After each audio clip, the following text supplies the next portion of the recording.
Now, I had a mate at uni way back in the day when I was studying my undergraduate social science degree. So that's a fair while ago now. And this guy, I met him the first day that we started uni. And I got to know him really well. We probably spent every day at uni together since the first day for the next 3 years. And he was a skeptic. And I told him I was a Christian. Hadn't long been a Christian. And he just wanted to take every opportunity that he could to subtly undermine my position as a Christian. And it wasn't in a critical or hurtful way. It's just that he wasn't convinced about Christianity, about faith. He wasn't convinced about church. He wasn't convinced about the Bible. And it took me some time, but eventually I figured out that it wasn't about that he wasn't comfortable with church, religion, or Christians. Okay, so the fact that we were hanging out together was out of his comfort zone already, but he was open to Jesus. So whenever we talk about Jesus, he was really interested. Wasn't interested in religion, wasn't interested in church. He was skeptical about Christians who hid behind the Bible. So he was used to people answering questions by saying, it says it in the Bible. So therefore you just have to believe it and run with it. That wasn't ever going to be enough for him. So over time, I figured out that he used to ask me a question, and we'd look at what we were studying in our social science degrees, and then he'd say to me, well, what does your Christian hypocrisy say? And it was really confronting. What do you mean Christian hypocrisy? And so he saw Christians as people who said one thing and did another. Said that they were committed to one set of values or principles, but walked completely differently. And he was an interesting guy. He became a great friend. And we actually became really, really close friends in spite of those differences, because I could see his heart in it. I wonder if you've ever had someone skeptical that you've come into contact with. Well, this happened in our passage today in John chapter 1. And from verse 43 to 51, if you have a device there, please open it up. But basically it says this, in John 1, 43 to 51, Jesus is leaving for Galilee, right? So he finds Philip and he says to Philip, follow me. Now there's plenty of places in the Bible where Jesus said to people, follow me. So what happened was, Philip, like Andrew and Peter, was from the town of Bethsaida. Now what happened after that is Philip goes and finds a guy by the name of Nathanael. And he says to him, we've found the one that Moses wrote about in the law and about whom the prophets talked about, Jesus of Nazareth, right? The son of Joseph. Now here's Nathanael's response, right? He says, can anything good come from there? From Nazareth? I mean, really? And I'll explain to you in a minute why he said that. So Philip says, golden response, he says, come and see. Come and check it out with me. Let's go and find out together, shall we? So when Jesus saw this Nathanael guy approaching, this person who's fairly skeptical, his position is one of skepticism. Can anything good come from there? Like, really? You think the Messiah can come from Nazareth? No. So he says to him, here truly is an Israelite in whom there's no deceit. I wonder why did Jesus say that? Now Nathanael looks back at him, he says, well, do you know me? Jesus says, well, of course I know you. I saw you way over there under the fig tree before Philip even called you. Before Philip even told you to come and see, I already saw you. So Nathanael responds and he says, you are the Son of God. You are the King of Israel. And Jesus goes on to say, look, you believe because I said that. And you're going to see things even greater than that. You're going to see heaven open and the angels of God ascending and descending. And like I said, I wonder if you've ever had someone skeptical like that. To a degree, the world around us is skeptical about Christianity, about the church, about religion. What about if I said to you, someone who's skeptical versus someone who's cynical? I wonder if you've ever come across someone who's cynical like that. Maybe someone who's critical or suspicious or doubtful or even ignorant. I remember being ignorant about Christ, very ignorant, clueless, but I wasn't anti. I wonder if you've ever come across someone who's completely anti-God.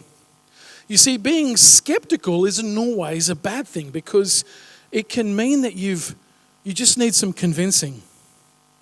Skeptical people sometimes they want to be sure. They've got reservations, or maybe they've had a negative experience with church or Christians or both. But I believe that God can work in anyone's heart. He can break down those walls and he can offer love and hope. He did that for me. And while like I said, I wasn't necessarily skeptical, I was far in my heart from Jesus, and he brought me back to him. In our passage, Nathanael asks Philip a skeptical but quite pertinent question. Philip says he found the one that Moses wrote about, and this is very significant. So when he heard those words, his ears would have switched on straight away. What, you found the one that Moses had written about? Are you serious? Yeah, and then when he says Jesus of Nazareth, all of a sudden the walls go up. So he's interested, he's open, but he's got assumptions. He's got preconceived ideas that are sitting there just below the surface. And so Nathanael answers with a question. He says, can anything good come from there? Now, Nathanael probably had good reason to question the credentials of a man from Nazareth who was touted as the Messiah. So Nathanael, he was from Cana, which is another town in Galilee, right? So the Galileans themselves were despised by the Judeans, and the Galileans despised people from Nazareth. A lot of cultural baggage going on, a lot of history that's flown through into these kind of culture wars where certain people from certain groups don't like each other just because they're from that group. Now, Nathanael's scorn may have also been centered on the fact that Nazareth was seen to be a fairly inconsequential village, prophetically speaking. There was no significance or seeming importance. Nazareth itself was an obscure town, not mentioned in the Old Testament. And what had happened with Nazareth, it had become a place of barracks for Roman troops who brought their foreign gods with them, as well as their sin and oppression of the Jews. Now, these factors and others made it improbable that Nazareth could be the hometown of the Messiah. But Philip replies to Nathanael's question by saying, well, why don't you just come and see? Why don't we check it out together? He's saying, hey, instead of judging based on the opinions of others or what you've heard, why not come and check it out for yourself? You see, so often we judge people and situations purely based on the say-so of others. We listen to what others say. We hear something and we run with it without even doing our own due diligence, our own exploration. Why? Because it's much easier to believe what we're fed than it is to find out for ourselves. We hear something third hand, and instead of just stepping back and asking, hang on a minute, could that be true? We hear something about someone and we go, is that really that person? Is that really their character? Is that who they are? Sometimes we even change our minds about people or things or situations purely based on the hearsay of someone else. What does that mean? If we look at the definition of hearsay, we read it's defined as unverified, unofficial information gained or acquired from another, not part of one's direct experience, not part of my own direct knowledge, otherwise known as gossip or rumour. Hearsay evidence, if you look at a court of law, is generally, not always, inadmissible in a court. It can be used to back up other facts, but it can't usually be used in and of itself because it's usually unsourced and it's not reliable. In our last church, Nerida and I were responsible for the worship ministry. We had about 60 people involved in the worship ministry team, built up over a while. I remember this one time, a team member came to me and said something like this. We were implementing some changes, we were trying some new stuff out. This person came to me and said, I need to talk to you about something. I said, okay, I'm listening, go right ahead.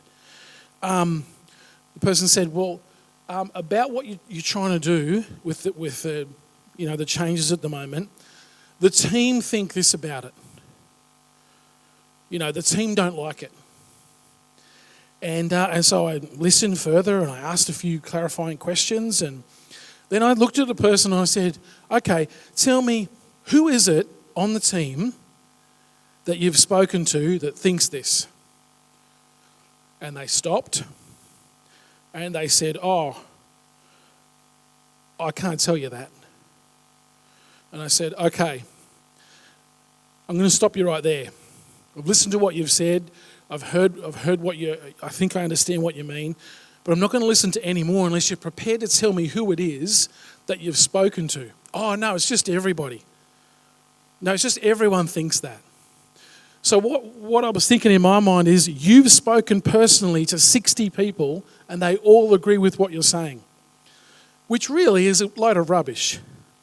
If there was any validity to what they were saying outside of themselves, they would say who it was. I said to them, hey, listen, let's go and talk to who it is together, because I'm interested to know, where this is coming from. I'm interested to explore it with people. So back to Philip's response, which is brilliant. He says, come and see, come and check it out. And that's what Jesus says to us. He says, you don't have to just listen to the hearsay of others. Come and check it out for yourself. And the heart of this, to show others the truth, is reflected in a psalm, a really cool psalm. And it encourages us to do that. Okay? It says in Psalm 66, and it's 5-9. It says, come and see what God has done. Come and see it for yourself. How awesome his deeds are for mankind. He turned the sea into dry land, so they passed through the waters on foot. Come and let us rejoice in him. He rules forever by his power. His eyes watch the nations. Let not the rebellious rise against him. Praise God, all peoples. Let the sound of his praise be heard. He has preserved our lives and kept our feet from slipping. The gospel is an invitation to come and see. And I think that when people are skeptical, it's usually about an experience they've had, not necessarily about the person of Christ. Most people are open to the person of Jesus. It's just they've had a bad experience, or they've heard something from someone else that said, you know what, Christians think this, or Christians do that, or Christians say this, and they make up their mind based on one thing and they shut the door. And that's really sad. That's a dangerous place to be in, because it leaves that person closed to what God wants to say. Philip was saying, we found Jesus, the one. And Nathanael's like, really? Philip's like, well, come on, let's go and see. So often people sit in their armchair and judge from a distance because it's easier. But sometimes we have to shift our position to actually see what's going on. Sometimes we have to move and be willing and be open and have our hearts open and receptive. Now, here's where things shift for Nathanael, and it gets really interesting. Jesus sees him approaching, and he says, oh, truly this guy is an Israelite in whom there's no deceit. Can you imagine that being said about you from someone you didn't know? Something knowing from someone that doesn't know you. So Jesus says to him, after Nathanael says, hey, like, do you know me? And Jesus goes, dude, I saw you while you're over there. Of course I knew you. Nathanael realizes who he's connected to, who he's engaging with, and he responds and he says, you're the Son of God, King of Israel.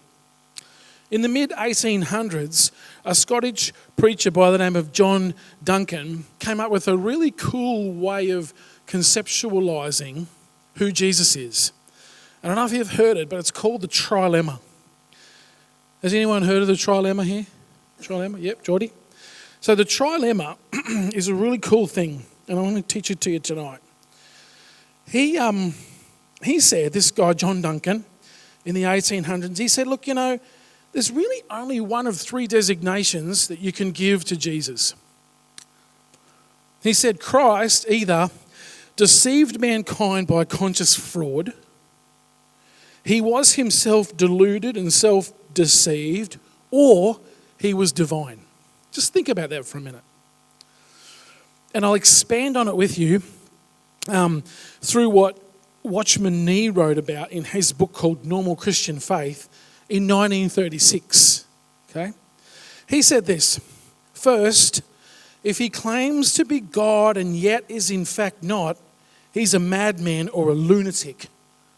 So this is if Jesus is saying, I'm God, right? But he knows he's not and he's just saying it, right? Then he's a lunatic. He's crazy, in other words. Second, if he's neither God nor a lunatic, then he has to be a liar. Okay? Deceiving others by his lie. So first, if he says he's God and he believes it but he's not, he's a lunatic. If he says he's God and he knows he's not, he's a liar. Third, if he's neither of these, then he must be God. And he says you can only choose one of these three possibilities. If you do not believe that he is God, then you have to consider him a madman. If you can't take him for either of the two, then you have to take him for a liar. He says there's no need for us to prove if Jesus of Nazareth is God or not.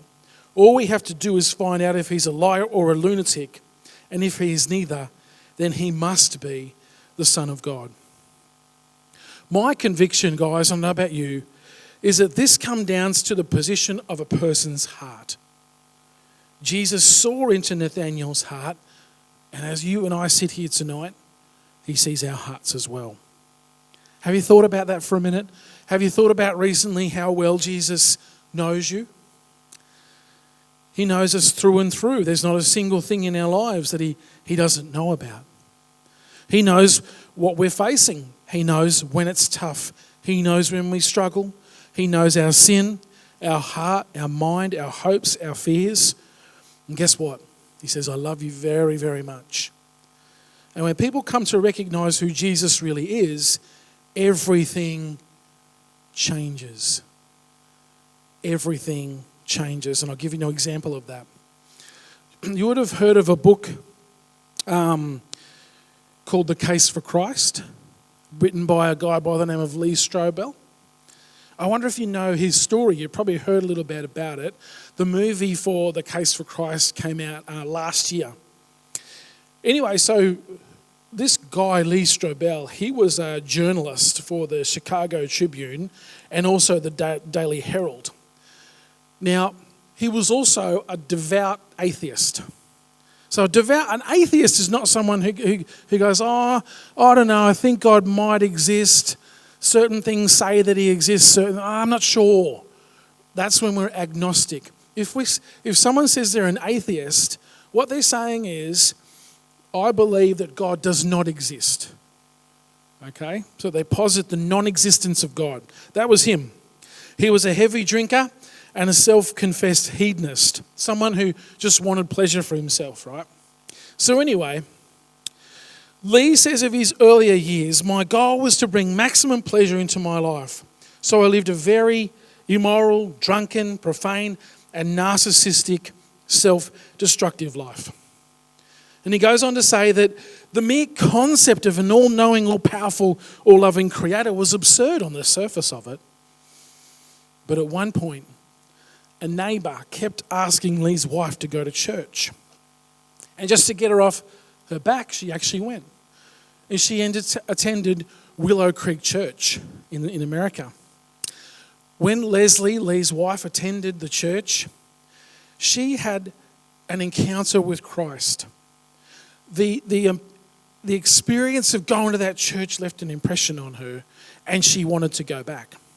Meantime, this guy Lee Strobel, who's an atheist, a self-professed atheist, he's having a hard time fathoming, why has my wife got any interest in church, in faith? He said, and he quotes, "I didn't want to be married to a Christian, so he knew what he had to do. He would go to church with her and make her see the ridiculousness of her pursuit of faith. He would make her see the reality that what she was involved in was a cult, and she would run a mile." So off he went, and guess what happened? He heard a sermon at Willow Creek Church called Basic Christianity. And after this, he was compelled to disprove the authenticity of Jesus Christ. Now, it took him 1 year and 9 months of investigation, where he interviewed well-respected authorities for the historical evidence and the existence of Jesus, and he explored questions like this, big questions. He says, can evidence for Jesus be found outside the Bible? Okay. Are there any grounds to believe the resurrection actually took place? And how much trust should we put in what is stated in the New Testament? So these are questions he's asking. These renowned scholars who he went to, because he was an investigative journalist, so he really knew how to get to the bottom of things. So Lee came to a startling conclusion after 1 year and 9 months. Went in as a skeptic. I don't believe this stuff, and I'm going to totally disprove it. And then I can tell my wife that it's a load of garbage, and she'll finally see the light and walk away from all this faith church garbage. He said, I became personally convinced that based on the historical evidence of the resurrection, that this is actually true. Lee said, I came to the conclusion that based on the avalanche of evidence that points so powerfully towards the truth of Christianity, have a listen to these words, it would have taken more faith for me to maintain my atheism than to become a Christian. Now what happened was, although Lee was an award-winning investigative journalist, he then went from that point in his life, took a 60% pay cut from what he was earning, left journalism and took up full-time ministry role with Willow Creek Church as their teaching pastor. And started writing books, faith-based books, including the best-selling The Case for Christ. So what happened? What happened to Lee Strobel, an avid atheist, someone who stood against the truth of the gospel? He went from being an atheist to being an ambassador for Christ.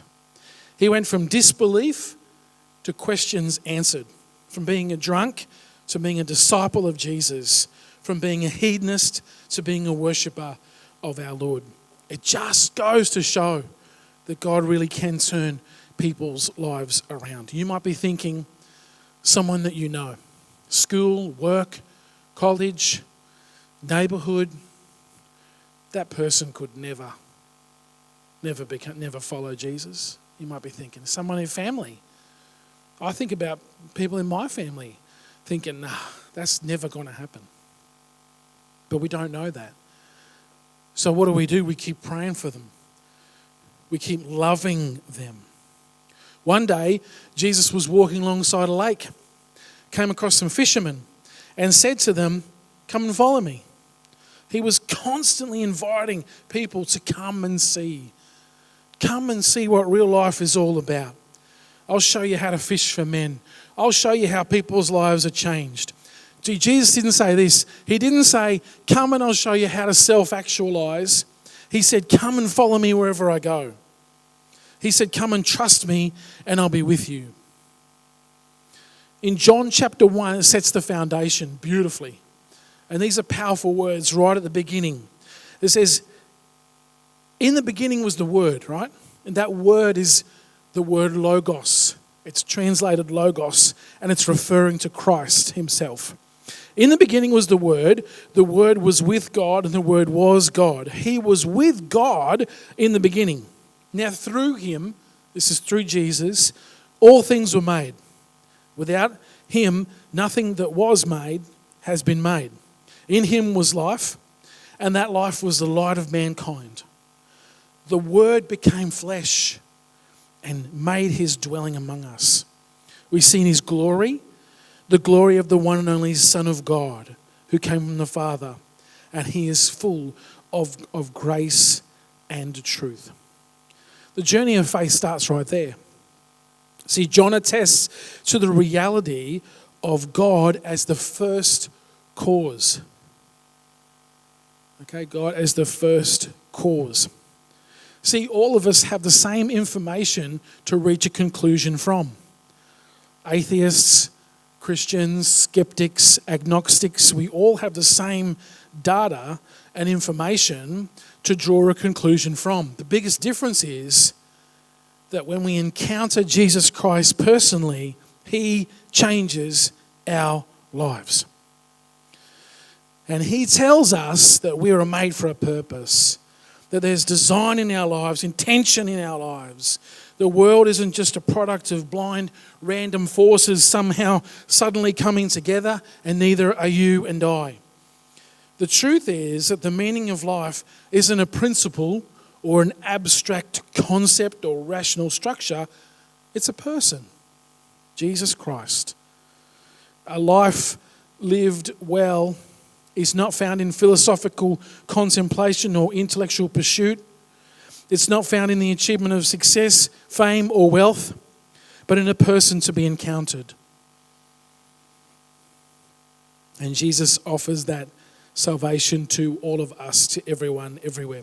See, my mate from uni, he viewed Christianity just like Nathaniel viewed Nazareth.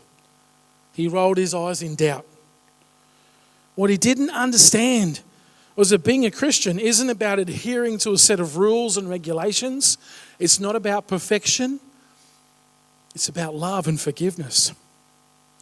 Not about religion and duty, but about the fact that every single person, every single human being, regardless of their talent or their wealth or their background or their family heritage, is made in God's own personal image.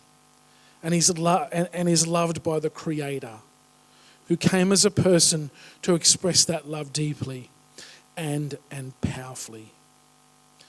And he just had to come to understand who Jesus was. You see, friends, here's what I'll leave you with.